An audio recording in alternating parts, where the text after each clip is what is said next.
In the dark of night on May the 13th, 2012, a sickening stench began to roll across the Federal Highway 40 near Cadorreta Jimenez. This is a quiet, industrial town in northern Mexico, at this point only known for its local broom factories, but it was about to become known as the location for one of the most despicable atrocities in modern criminal history. It was here in the middle of this quiet night that a heavy dump truck would pull up on the shoulder of a rural highway, and the men in the back of this dump truck would begin unloading. But they weren't dropping off gravel, dirt or trash. No, this was a hit squad that began hurling heavy, leaking black plastic garbage bags onto the hard ground. When the authorities finally arrived, as the sun was rising at 4 AM, even the most experienced investigators were so disgusted they had to cover their eyes and noses, overpowered by the scent of decaying bodies, stale blood, and lime. Spilled across the highway were the remains of 49 human beings, 43 men and 6 women. This wasn't a military burial or the result of a shootout. In fact, not a single victim had died from being shot. In fact, every single one of these people had been and tortured, this including the brutal way these people had been tortured and killed, and the public way that their bodies had been dumped in the middle of the street, was a calculated psychological weapon being used in an escalating war over drug smuggling routes between some of the most dangerous organizations in the world. These cartels at war weren't just hurting their rivals, gangsters, and active participants in the drug wars, but their brutal campaign was sweeping up the lives of innocent families, politicians, and anyone just unlucky enough to get in their way. This was the latest in a series of theatrical shock and awe violence that the drug cartels had been subjecting Mexico to for years. Just a year before this, a phantom-like death squad, who originally called themselves the Mata Zetas, would roll 2 cargo trucks up to a busy shopping mall underpass in Boca del Rio, Veracruz. In broad daylight and in front of horrified rush hour motorists, they would dump 35 bound and tortured corpses onto the pavement too, with this public display of death apparently being one of the first announcements that a new kingpin had just taken hold of the Mexican underworld. His name was Nemesio Ruben Oseguera Cervantes, but the streets would soon learn his infamous nickname El Mencho. This is the story of his rise to power, becoming one of the most powerful narcos in Mexico, how he ruthlessly controlled the drug markets at the very top, and how he ultimately ended up getting caught, going out in a hail of bullets like a true kingpin.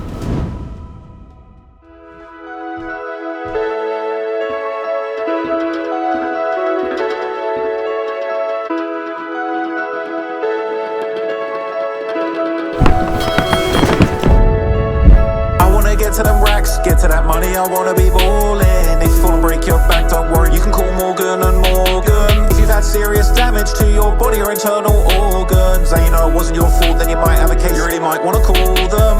If you're hurt by someone else's negligence, you deserve to be paid 35 years of results, so you can trust them with your case. America's largest injury law firm, but not all law firms are built the same. Don't pick wrong, it's a big mistake, get the wrong law firm and you're out the game. They got more than 1,000 lawyers, so you know that they're ready for battle. With 100 offices nationwide, so take them a case to tackle. They recovered over 30 billion bucks for all their clients, and the fee is free unless you win, so you might wanna try them. I wanna get to them racks, get to that money, I wanna be ballin'. If you fall and break your back, don't worry, you can call Morgan and Morgan. If you've had serious damage to your body or internal organs, and you know it wasn't your fault, then you might have a case, you really might wanna call them. You can start your claim now with Morgan & Morgan at www.forthepeople.com/traplawross. Link in description, or you can scan the QR code on screen using your phone camera. Thanks Morgan & Morgan, back to the video. Content warning. This video is about a sensitive topic involving loss of life. We've removed any graphic content to comply with YouTube's guidelines. We aim to provide informative, factual journalism on a tragic event in the public interest that does not dismiss its seriousness. All clips are used under the doctrine of fair use for news reporting and analysis. Some points made in this video are opinions and theories. I am not responsible for third-party information. If you want to watch my videos uncut and extended, go to patreon.com/traplawross, where you can get those for just $2. Also, you can now watch my new drops on Spotify, so go search me there. Here's the video.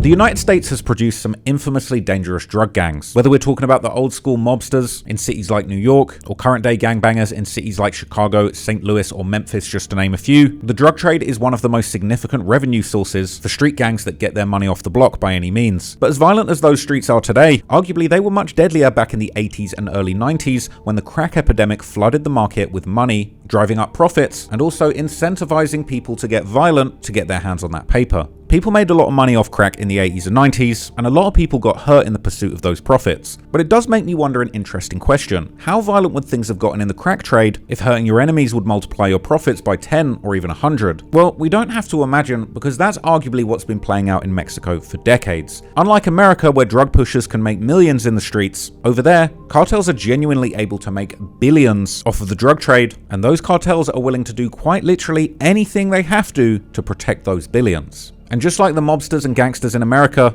have seen certain infamous names become mythical figures, Mexico too has produced cartel leaders who have become famous, beloved, and hated by the public. One of the biggest and ruthless and mysterious drug kingpins of all being the head of the Jalisco New Generation cartel, El Mencho. But to truly understand how Mencho rose to the top of the Mexican underworld, we've got to go all the way back to the very beginning, uncovering the trajectory of a young boy who would later become known across the world as El Mencho, one of the most dangerous cartel leaders. But decades ago, he was just a small boy growing up in the humble surroundings of Naranjo de Chile. Born in 1966 in this small rural village in the mountainous municipality of Aguililla in the southern state of Michoacan, a region that provided a challenging environment for his early development. Mencho's life was shaped by the limitations of the Tierra Caliente, or hot land, a region defined by sweltering heat and economic neglect, and it was ultimately home to some of the most ruthless cartel violence in the whole of Mexico. Growing up there as one of 6 brothers, Mencho quickly realized that survival outweighed long-term stability, and while most of his siblings have remained private, his brothers Antonio, aka El Tony Montana, and Abraham, aka Don Rodo,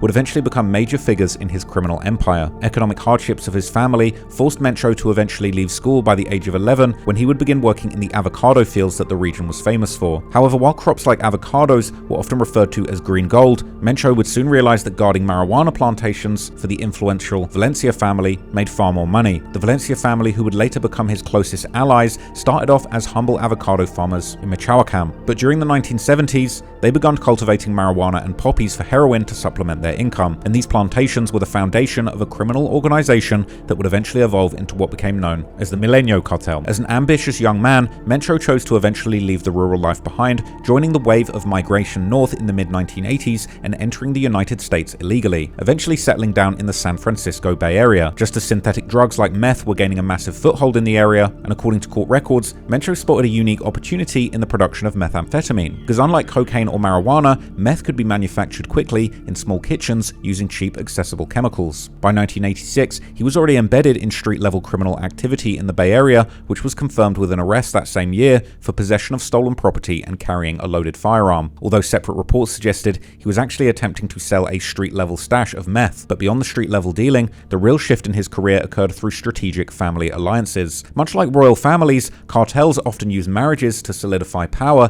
and build lasting networks, and reportedly while living in the Bay Area, Mencho had become romantically involved with a woman who had also moved there from his rural home in Michoacan, this being Rosalinda Gonzalez Valencia, the oldest daughter of the same powerful Valencia family whose farms Mencho had previously protected as a teenager. The same year as Mencho would get arrested, Rosalinda would give birth to Mencho's first child, Jessica Johanna Oseguera Gonzalez, aka La Negra, who would also eventually become part of the criminal empire. Back in Mexico, the Valencias still ran a legitimate produce business, but they had already shifted heavily into the opium and marijuana trade following the 1980s economic crisis, strategically filling the void left by the Mexican government's neglect. During this time, Armando Valencia Cornelio, aka El Maradona, the founder and leader of the Milenio Cartel, rose to power in the Mexican underworld as a high-level distributor. El Mencho was now linked to this powerful family, and throughout the late 80s, he would cross the border several times, smuggling drugs under a rotating set of aliases. According to the DEA, this period served as his formal introduction to all aspects of the meth trade, as he became deeply involved in manufacturing labs in Redwood City alongside his brother-in-law, Abigail Gonzalez Valencia, aka El Cuni. Redwood City's central industrial zone and hidden greenhouse properties made it an ideal wedge of poverty where meth labs could fly under the radar even within a wealthy county, and the nearby San Francisco Bay was the perfect place to sell the product. This phase was critical because Mencho was no longer just a laborer,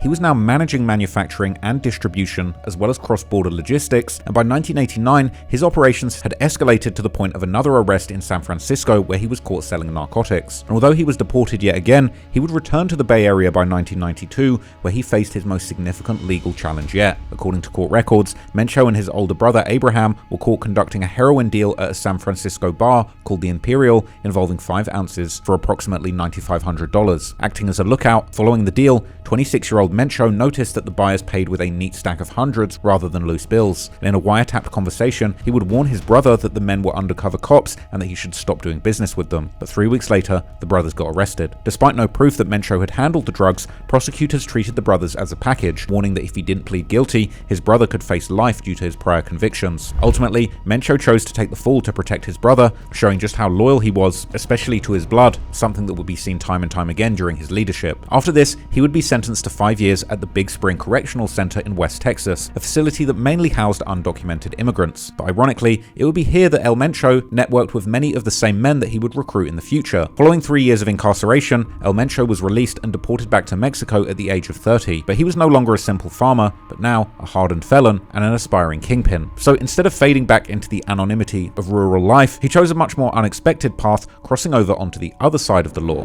before ultimately seizing his moment and beginning a calculated rise through the ranks of the Mexican underworld, taking himself all the way to the very top.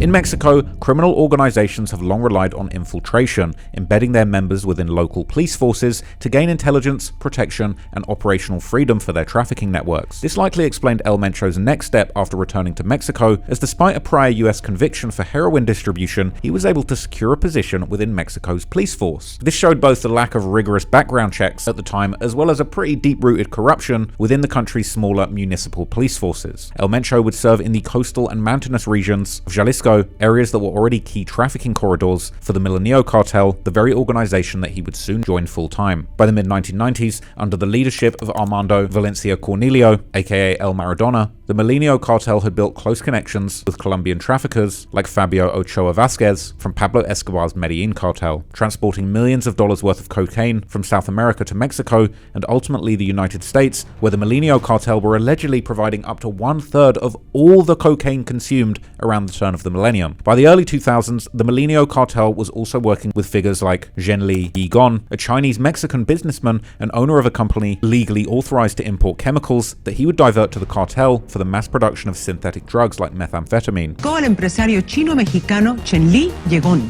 ¿Copela o Cuellos? It's the story of how a Chinese-Mexican businessman went from being celebrated by world leaders to being imprisoned in multiple countries. With Yigon eventually becoming infamous in 2007 when $205 million in cash was seized from his Mexico City mansion, with this remaining one of the largest drug-related cash seizures in history.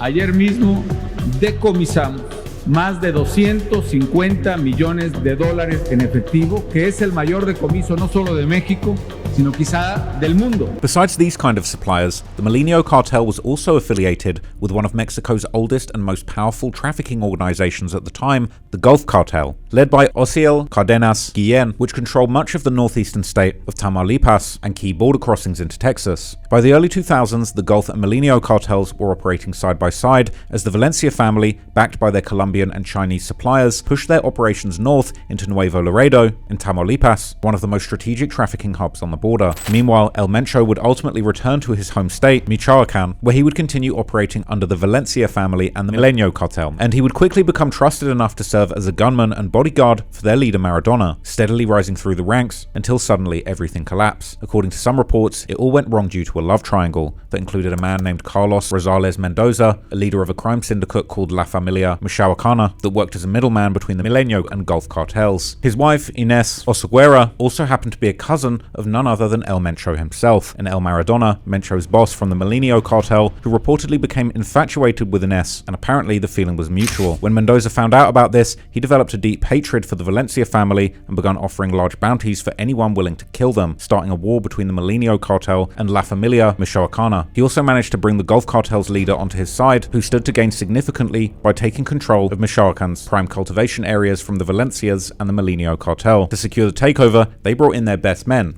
or their worst, depending on how you look at it. I'm talking about the infamous Los Zetas. This was a group of former Mexican special forces who had transformed into one of the country's most brutal criminal organizations, becoming the first cartel in Mexico to truly resemble a paramilitary force, something that Mencho's crew would later strive to imitate. In 2003, they invaded Michoacan, causing a wave of killings as hundreds of murders in the state became connected to the feud in the following years. The violence by the Zetas often involved extreme brutality, such as one case where heads of 5 of their enemies were tossed onto a dance floor. The Zetas were also hunting the Valencia family across the country. During one attack in August 2005, members of the family were targeted at a cockfighting event in the city of Tonala in Jalisco. It was here that 2 frag grenades were thrown into the crowd, killing at least 4 people, one of them being Mencho's cousin, with dozens of people being injured, including members of the Valencia family. The war would eventually force the Valencia family and the remnants of their Milenio cartel to flee the state of Michoacan and head north, with Mencho following suit. That same year, their leader Maradona was also arrested,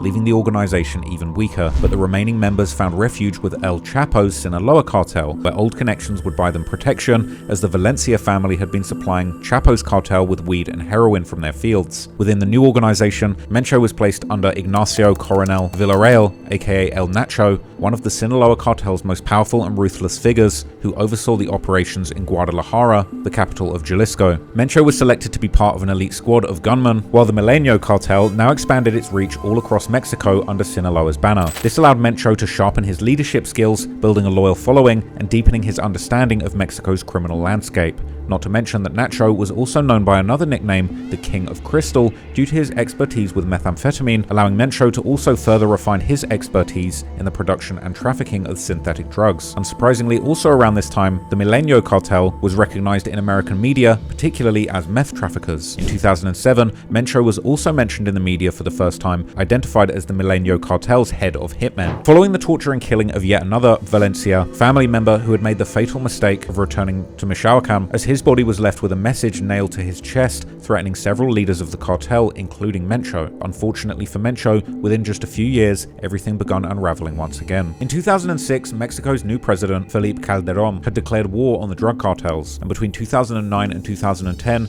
key Valencia leaders were arrested, including the new head of the Milenio cartel, Maradona's nephew, Oscar Orlando Nava Valencia, aka El Lobo, who was arrested in 2009, and his brother, Juan Carlos Nava Valencia, aka El Tigre, who was arrested the following year, while their main contact within the Sinaloa cartel, Ignacio Nacho Coronel, was killed in a Mexican army raid in 2010. With their leaders gone, the Milenio cartel began to fracture, unable to keep its ranks united. Mencho had now risen all the way to the top of the leadership structure, but partly the cartel's fracturing was due to a troubling reputation that he had started to gain, as rumors spread that he had been helping law enforcement target the other Milenio leaders to consolidate power, and eventually these accusations sparked a civil war in the cartel between 2010 and 2012, including Mencho's faction called Los Torcidos, aka the Twisted Ones, the name coming from the belief that Mencho had snaked his friends, and a breakaway faction called La Resistencia, who were refusing to recognize Mencho's leadership, led by Ramiro Pozos Gonzalez, aka El Molca. As alliances formed and collapsed in rapid succession,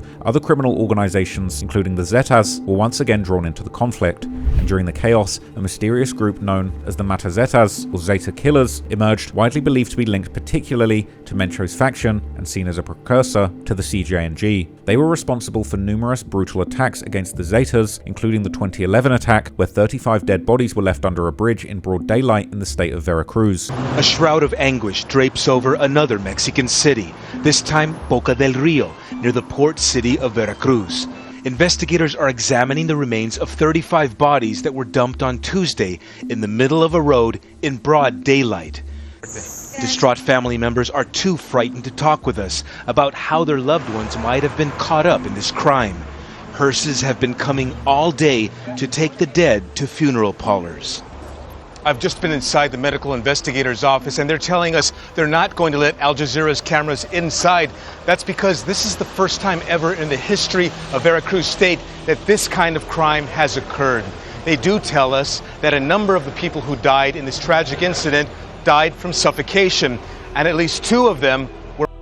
The group also posted videos of their killings online, something CJNG would later take to another level, along with messages outlining their agenda and framing themselves as a vigilante force against the Zetas' reign of kidnappings and extortion. Although in reality, these attacks were more about grabbing territory for the cartel that would later become known as the CJNG, and it was during the latter stages of the war against La Resistencia that Mencho's faction began to identify themselves as Cartel de Jalisco Nueva Generación, or the CJNG, Jalisco Cartel New Generation, as they took control of the former stronghold of the fallen Sinaloa cartel boss Ignacio Nacho Coronel, the city of Guadalajara, and the surrounding state of Jalisco. In 2012, in the midst of the chaos, Mencho's side ultimately emerged on top, while La Resistencia faded away as their leader El Molca was arrested in September in true cartel fashion carrying a gold-plated AK-47. In an interview he gave after his arrest, El Molca would make an ominous prediction that reflected just how large and dangerous El Mencho's CJNG had become, as he warned that a new war was coming. And that war would be between Mencho's CJNG and the biggest cartel in Mexico at the time, El Chapo's Sinaloa cartel.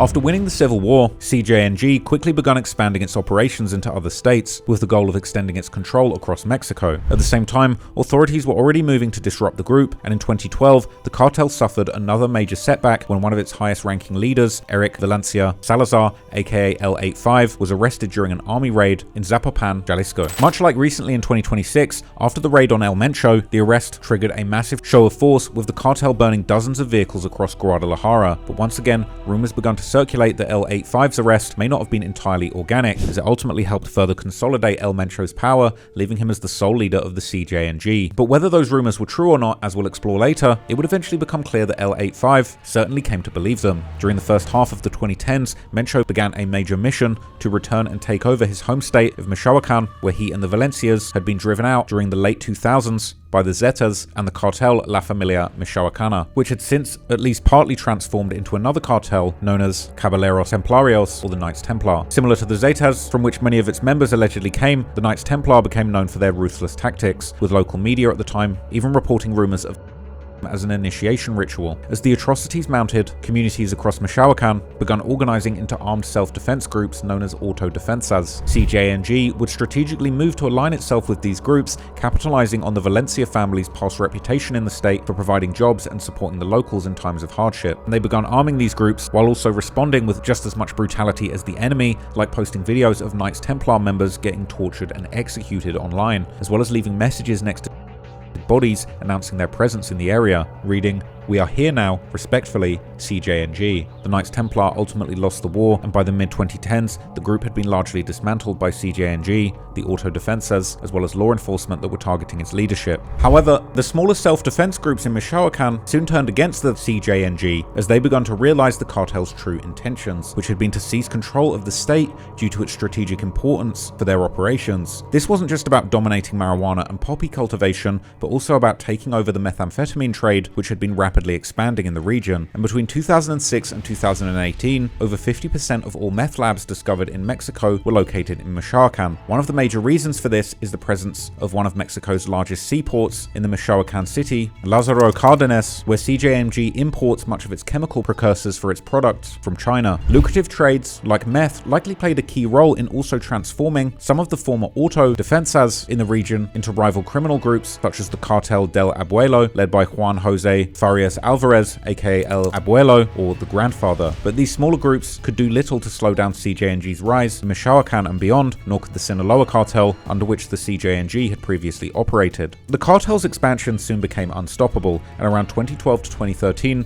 El Mencho reportedly moved to break away, declaring CJNG's independence, while continuing to push aggressively into multiple states and openly claiming new territory in the media through its propaganda. In 2015, the DEA publicly stated that CJNG had also begun rivaling the Sinaloa cartel with their extensive international operations across Asia, Europe, and Oceania. However, CJNG's rapid rise to power also made it a primary target for both Mexican and US authorities, and between 2014 and 2015, Mencho suffered a series of setbacks. For example, his son, Ruben Oseguera Gonzalez, aka El Menchito, was arrested in 2014, released, and then arrested again in 2015. Around the same time, the Mexican authorities also arrested Victor Hugo Delgado Renteria, aka El Tornado, the alleged second-in-command in CJNG after El Mencho. The US authorities also began targeting the Valencia family directly, or Los Queenies, as they had also become known, this being something like the financial arm of the CJNG, which specialized in large-scale money laundering. But these measures only made El Mencho and CJNG more aggressive, and by 2015, they had launched an all-out war against the Mexican law enforcement, making a turning point where the cartels started looking a lot more like private armies. One attack would end in the slaughter of 15 police officers, and another would target the Jalisco Public Security Commissioner, Alejandro Solorio Arechiga, whose armored truck was hit with hundreds of bullets and even grenades. And these were just a few of the numerous incidents that took place between the CJNG and Mexican law enforcement. The governments of the US and Mexico are keeping an eye on emerging drug trafficking organizations. Frank Contreras sent us this profile of the town of Jalisco, New Generation Cartel area.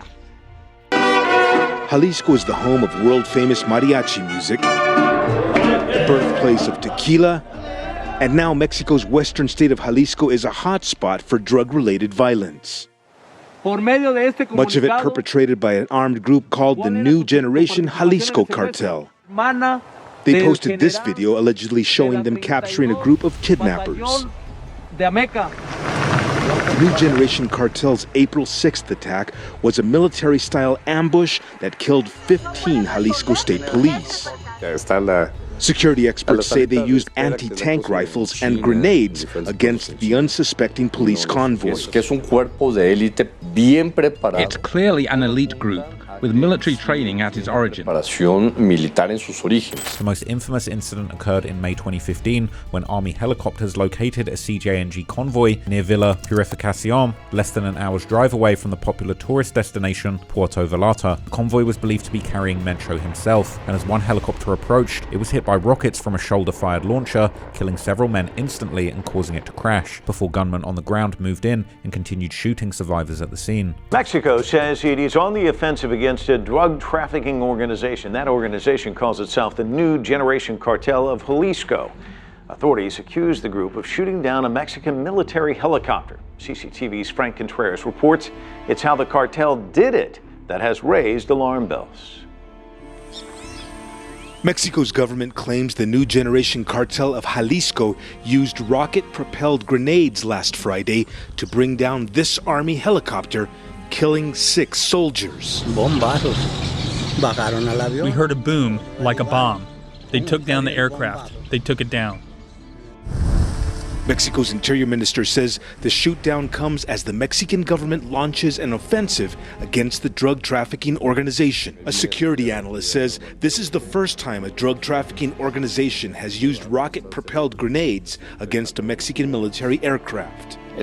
They have the capacity to use firepower, the capacity to organize, and very probably they have infiltrated government security agencies. CJNG made its message clear. El Mencho was not to be touched, or the consequences would be severe. Also around 2015, CJNG's public image began moving away from its vigilante narrative that they had leaned into during their fight against the Knights Templar and towards more overt displays of terror, increasingly using the online world to spread this terror, as this period also saw the proliferation of ISIS-style execution and torture videos, the likes of which many people thought resembled terror groups in the Middle East. There was also reports of training, torture, and extermination camps like the Izaguirre Ranch, where recruits, many of whom were kidnapped, were allegedly exposed to very extreme acts, with some accounts even claiming ritualistic, much like the Knights Templar had allegedly been using before. What were they forced to do before you tell me to reveal the book?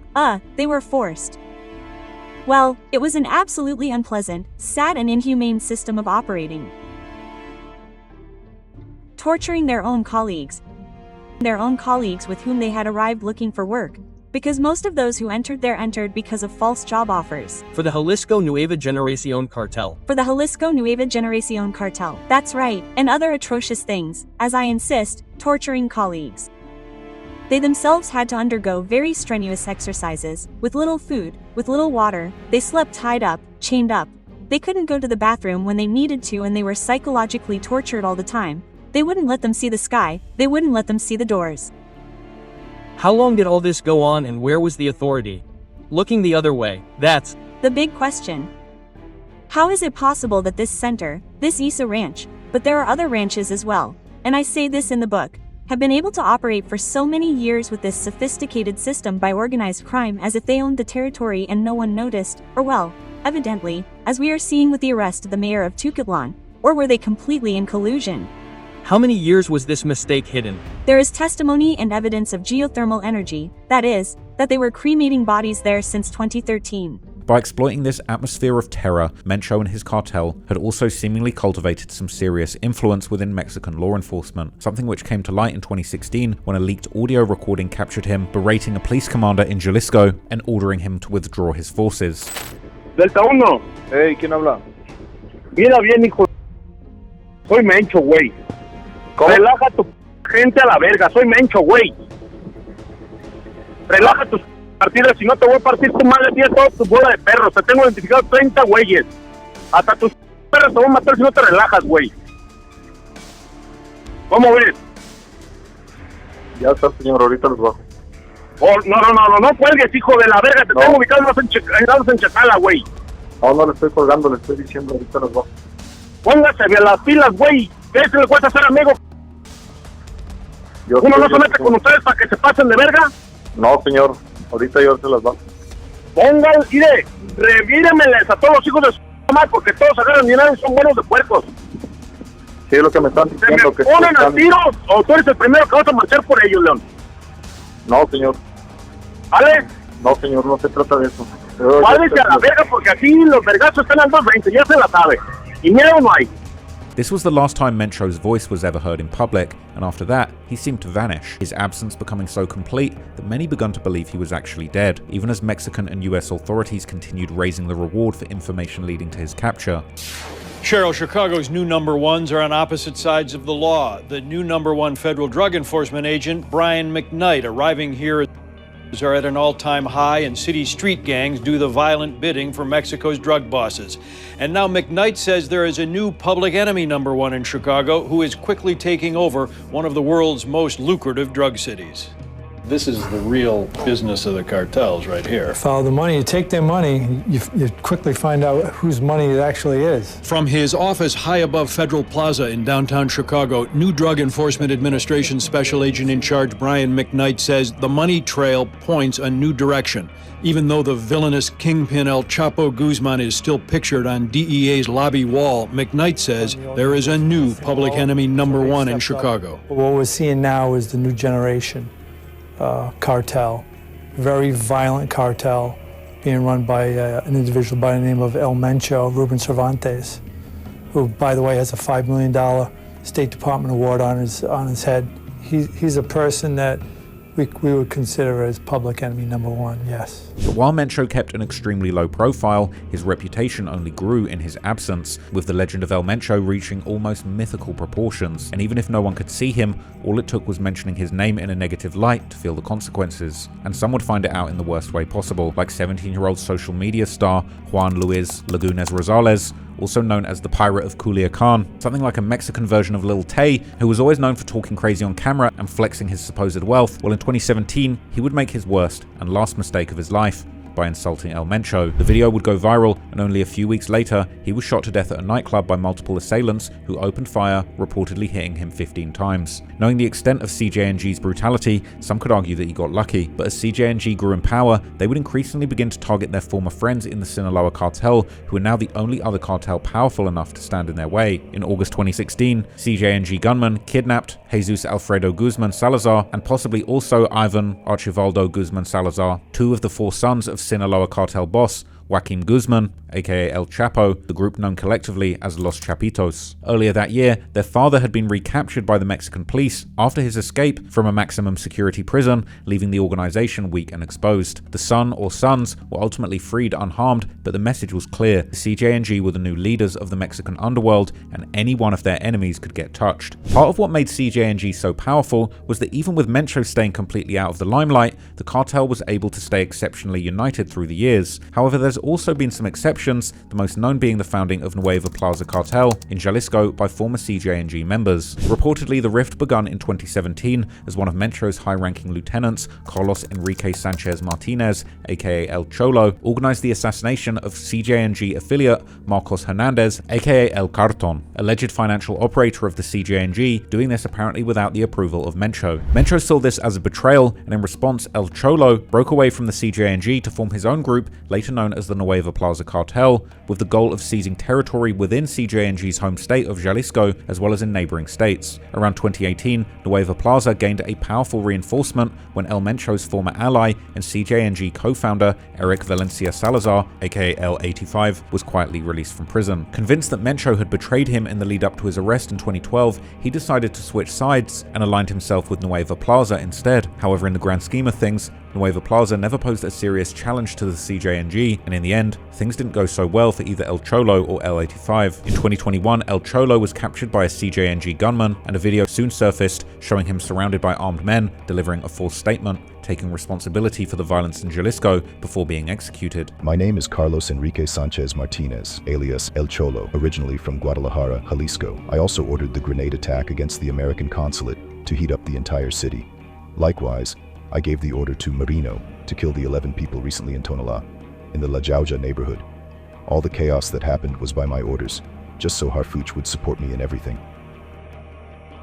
That is why I am in the position I am in now. Soon after, Cholo's body was found wrapped in plastic and left on a park bench in Guadalajara. El-85, on the other hand, was arrested again by the Mexican authorities in 2022, and he was eventually extradited to the USA. Meanwhile, in the late 2010s, rumors began spreading that El Mencho was suffering from a serious kidney disease, and that he had even built a private hospital in the municipality of Villa Purificación in Jalisco. But regardless of whether the rumors about El Mencho's ill health were true, CJNG became ever more aggressive in its fight against the authorities, escalating things to the point where even Americans were no longer off limits.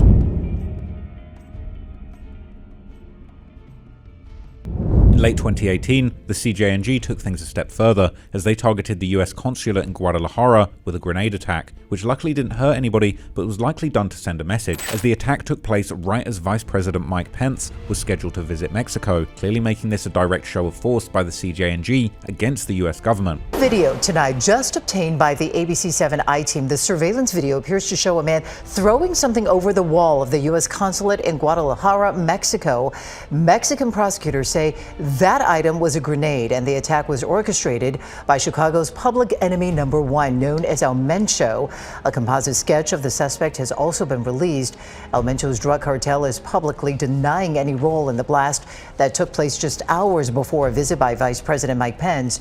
No one was hurt in the attack. The US, in collaboration with Mexico, would seemingly respond back with force, and in the absence of Mencho himself, law enforcement would keep targeting his family, leading to the 2018 arrest of Mencho's wife, Rosalinda Gonzalez Valencia, aka La Jefa, who was allegedly in charge of much of the CJNG's finances and money laundering operations. In 2020, Mencho's son, El Menchito, was also finally extradited to the US, and this was soon followed by the arrest of Mencho's daughter, Jessica Johanna Oseguera Gonzalez, aka La Negra, who showed up to her brother's detention hearing. DEA would soon follow the attacks against CJNG by launching a massive coordinated strike known as Operation Python across the United States. This resulted in over 600 arrests of CJNG associates in a single morning, making it one of the largest single-day blows ever dealt to a Mexican cartel's distribution network in the US. It's called Project Python, a top-secret operation to take down one of the deadliest drug cartels, Jalisco New Generation.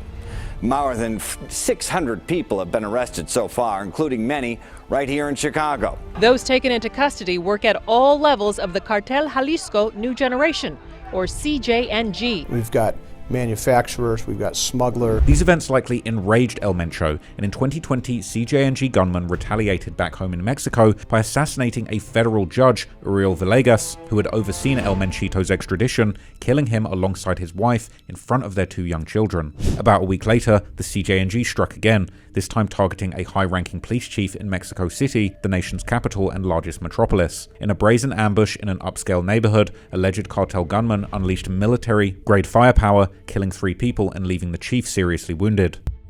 In the early morning hours of June 26, 2020, then Secretary of Citizen Security of Mexico City, Omar Garcia Harfuch, was heading to his daily cabinet meeting when he was ambushed by hitmen who, in a matter of seconds, turned the affluent Lomas de Chapultepec area of Mexico City into an ambush scenario.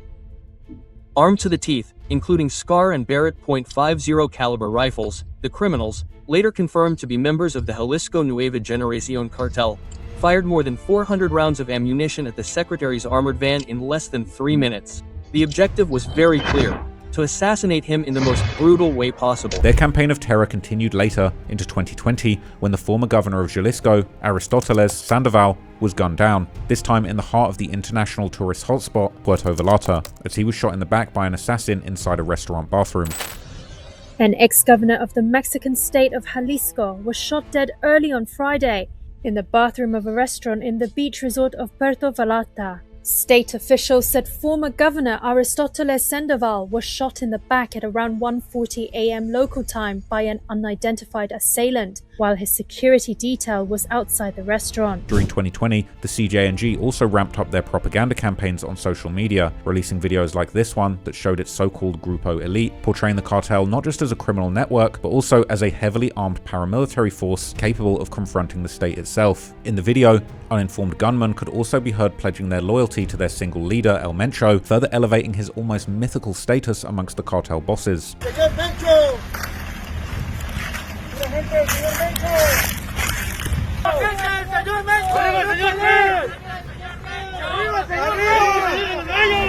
A key part of El Mencho's campaign to build his reputation and to cement his legacy as one of the most powerful cartel bosses in history once again centered on the state of Michoacán. The region was vital to the CJNG, not only for its strategic assets, including the major seaport, but also for its symbolic significance as the place where El Mencho's story first begun. By 2021, he launched a major offensive to reclaim the territory, moving to drive out smaller rival groups that had carved up the state in the aftermath of the CJNG's earlier victory over the Knights Templar cartel, groups that had since united under a single banner to fight back, known as the United Cartels. This show of force was the strongest in Mencho's childhood home, the municipality of Aguililla, where he had actually begun his criminal career running marijuana plantations for the Valencia family.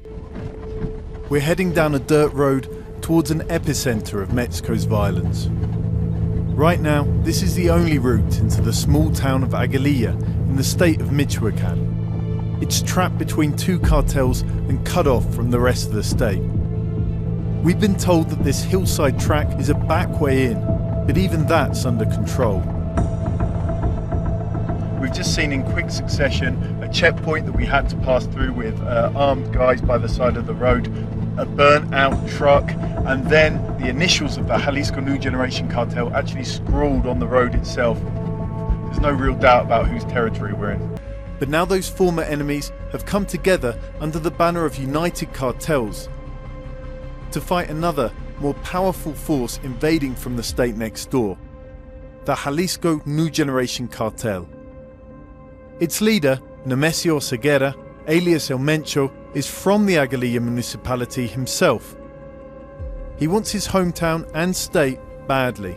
As part of the war over Michoacán, the CJNG would also release video propaganda messages where they claimed that Mencho himself was speaking, although it's hard to say whether the speaker in these videos was actually truly Mencho or just one of his lieutenants. But one such video appeared in 2021 when someone claiming to be Mencho would threaten to kill a prominent news anchor for allegedly giving favorable news coverage to the so-called autodefensa groups over the CJNG. Lo único que les digo es que sean parejos y no se la den para un solo lado. No acarreen ustedes con problemas que no les corresponden, porque nunca le he pegado a ningún noticiero, porque nunca me habían tirado a mí directamente, pero esta señorita, bueno, si se le puede llamar señorita, Azucena Uresti, pero aquí a Azucena Uresti, una cosa te hago saber, no seas pendeja y bájale de huevos, porque te aseguro que si no le bajas de huevos y sigues tirándome, te lo aseguro que donde sea que estés, estoy contigo y te haré que te comas tus palabras, aunque me acusen de feminicidio, porque no me conocen a mí, Rubén Oseguera Cervantes. However, the operation would ultimately also backfire on the CJNG, at least in the eyes of the Mexican public, when in February 2022, a local CJNG-affiliated cell executed 17 people during funeral proceedings in Michoacán. The massacre was filmed and circulated on social media, sparking outrage and undermining the image that Mencho had tried to keep up of CJNG as a kind of vigilante force, standing in contrast to the brutal atrocities once associated with groups like the Zetas and the Knights Templar, with CJNG supposedly only unleashing terror on bad guys who deserved it. However, in reality, this violent incident appeared to stem from an internal conflict within the CJNG, and tensions had escalated between the cartel and an affiliated faction known as Pájaros Sierra, who were allegedly behind this massacre. In the aftermath, CJNG was believed to have carried out a brutal retaliation, with 17 suspected members of the group hunted down and executed, and their bodies dumped in the street in a public display of retribution. But by that point, the damage to CJNG's image in Mencho's home state was likely already done, and towards the end of 2022, the Mexican authorities were once again ramping up pressure to arrest the highest level leaders of the CJNG. In August, this would lead to an incident known as the Night of Fire, as Mexican forces attempted to allegedly arrest one of the cartel's top lieutenants, Ricardo Ruiz Velasco, aka LRR. This triggered a massive show of force across the states of Jalisco and neighboring Guanajuato, as CJNG members torched over 25 OXXO convenience stores and dozens of vehicles to set up blockades, effectively holding 2 entire states hostage in an attempt to prevent the military from transporting the cartel's leader. But in the end, Mexican President Andrés Manuel López Obrador would have to come out and admit that RR had not been arrested, while also underscoring that no civilians had died during the chaos. However, a few months later in December, Mencho would experience a major personal and organizational loss when his brother, Antonio Oseguera Cervantes, aka El Tony Montana, was arrested in Mexico. He too was eventually extradited to the US, alongside numerous other high-profile cartel figures, as Mexico ramped up its cartel crackdown under pressure from the Trump administration. A few years later, another one of his brothers tied to CJNG, Abraham Oseguera Cervantes, aka Don Rodo, was also arrested in Mexico and placed in a maximum security prison, facing numerous serious charges. But despite setbacks, CJNG has continued to expand aggressively across multiple fronts in the early 2020s. Besides dominating the trafficking of drugs like meth, CJNG has become deeply entrenched in the mass production of counterfeit pharmaceutical pills laced with fentanyl, drawing intense pressure and criticism from the American and Mexican authorities. Throughout the years, the smuggling strategies of CJNG and other cartels has evolved continuously to stay ahead of law enforcement, and today they use anything from tunnels, boats, submarines, and drones to recruiting American kids to act as mules, and even using large catapults to launch drugs over the border. But CJNG has also increasingly moved beyond just traditional drug trafficking to diversify its revenue streams, entering into other criminal business operations like illegal mining and logging operations in Michoacan and Jalisco, large-scale fuel theft networks in states like Guanajuato, where there are large refineries and pipelines that the cartel can directly tap into, and even mercury trafficking for illegal gold mining operations in South America, just to mention a few of the CJNG's alternative income sources. The cartel has also expanded their operations to other countries like Guatemala, where they fight with others like the Sinaloa cartel over drug trafficking and migrant trafficking routes, and Ecuador, where the major crime syndicate Lobos are closely affiliated with them. And of course, they're also broadening their operations with the help of technology, whether it's using drones to smuggle their drugs and fight their wars, social media to recruit members, often combined with deceit and violence, or even now artificial intelligence to create sophisticated fraud schemes. But while Mexican and US authorities have long struggled to contain CJNG's relentless rise, they would eventually succeed in bringing down the man at its center, El Mencho. Pressure from the United States against the cartels has been building up for years now, but it's arguably reached a new level during the current Trump administration. In early 2025, shortly after returning to office, Trump moved to designate CJNG and several other major cartels as foreign terrorist organizations. Something also to know on the illegal immigration front and some of the actions that the Trump administration is taking to combat some of the drug cartels south of our border there in Mexico. The Trump State Department, as of today, they are designating several of these Mexican drug cartels as foreign terror organizations. It's a special designation within the State Department here. I want to put this up. So the Rapid Response 47 social media account saying that the United States has officially declared the following as foreign terrorist organizations: Tren de Aragua, MS-13, the Sinaloa Cartel, the Jalisco New Generation Cartel, the United Cartels, the Gulf Cartel, the Northeast Cartel, and the Michoacan family. This was followed by the US Treasury placing counter-terrorism sanctions on several high-level CJNG leaders, including of course El Mencho himself. By January 2026, the pressure on CJNG was reaching a fever pitch, as the US feds indicted Armando Gomez Nunez, aka Delta One, or Maximo, the leader of Los Deltas, a violent CJNG enforcement and assassination cell. He had been arrested by Mexican authorities in December 2025 before being extradited to the United States alongside dozens of other high-profile narco fugitives. But the biggest bomb of all was still to come. On February the 20th, acting on a tip from a trusted associate of one of El Mencho's unnamed romantic partners, authorities tracked her to a property in the town of Tapalpa, Jalisco, where Mencho was believed to be staying. The following day, a top-secret operation was launched, and Mexico's army, backed by National Guard military police, special forces, military aircraft, and 6 helicopters were deployed to the area, while reportedly a newly formed US-led task force specializing in cartel intelligence also played a role in the operation. On February the 22nd, Mexican ground forces quietly encircled the area before dawn.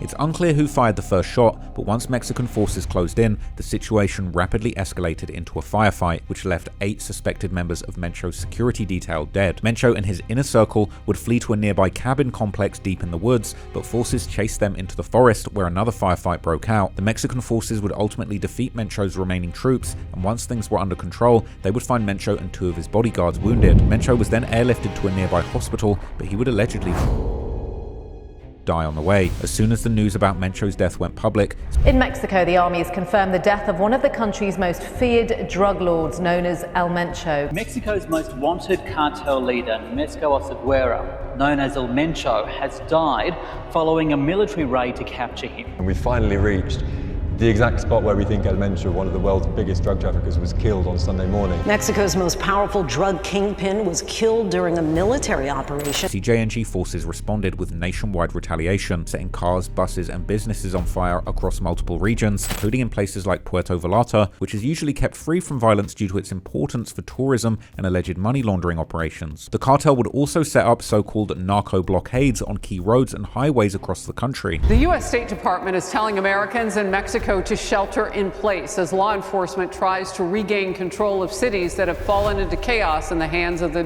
Mexican cartels. Tourists describing moments of terror, cartel members pulling people out of cars, setting those cars on fire. As Americans in Mexico recount the violence that ignited after a drug lord was killed in a military operation, the cartel retaliating swiftly. His death set off hours of chaos in the state of Jalisco. Burning vehicles set off roadblocks, which is a common tactic used by the cartels to try to block military operations. But ultimately, Mencho was gone, and a big question would remain: what was going to happen to the CJNG next? Many people are wondering if a cartel of this size can remain as unified as it has been in the past, or whether the loss of such a powerful leader could trigger a wave of fragmentation, with lower-level lieutenants breaking off to form their own factions, and the wider group breaking into smaller parts. This is exactly what seems to be happening with the Sinaloa cartel after the arrest of their leader El Mayo in 2024. And in the aftermath of his arrest, a brutal civil war has broken out between the two factions, Los Chapitos, who are led by El Chapo's sons, and Los Mayos, or La Maiza, which is currently led by one of El Mayo's sons, Ismael Zambada Sicarios, aka Mayito Flaco. Surprisingly, before El Mencho's death in 2025, the DEA would warn of a potential alliance between the CJNG and their longtime rivals within the Sinaloa cartel, specifically the faction known as Los Chapitos. But what will happen with that alliance now is unknown, and the outcome might largely depend on who, if anybody, will be able to actually take over the entirety of the CJNG. El Mencho's son, El Menchito, received a life sentence in the US federal prison system in March 2025, leaving no clear direct line of succession. But the cartel does have several members who were apparently very close with El Mencho, who could at least in theory take the reins with little opposition. These include figures like El Mencho's stepson, Juan Carlos Valencia Gonzalez, aka Pelon, or R3, who was born to Mencho's wife Rosalinda before she met him, but was reportedly raised by Mencho as his own son and would be the natural successor due to his family ties. In fact, according to mainstream media like the Washington Post, he's already taken over control of the cartel, this news apparently being spread by big Mexican narco blogs. However, another key figure to possibly challenge him is reportedly Audius Flores Silva,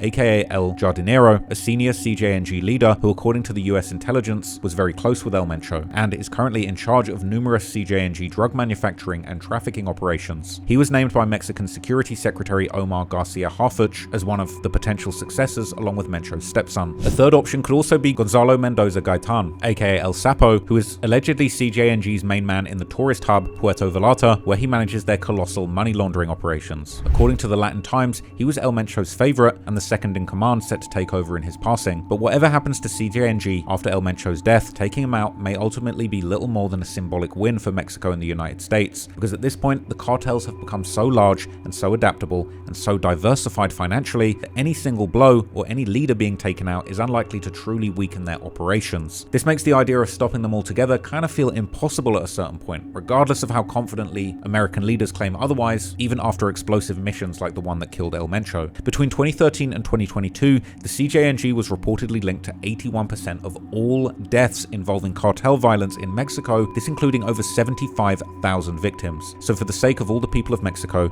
I hope that whatever happens, the transition of power within the CJNG is as peaceful as possible, because in the end, it's the public, not the leaders, who end up truly suffering the consequences of these cartel wars.